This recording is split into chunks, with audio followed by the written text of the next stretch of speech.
Այն ժամանակ Հիսուսը պատասխանեց և ասաց. «Շնորհակալ եմ քեզանից, ով Հայր, Տեր երկնքի և երկրի,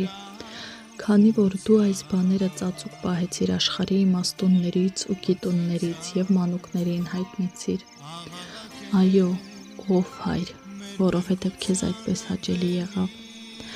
Ամեն բան ինձ է տրված իմ Հորից, ոչ ոք չի ճանաչում Որդուն բացի Հորից, և ոչ ոք չի ճանաչում Հորը բացի Որդուց և նրանից, ում Որդին կամենա հայտնել։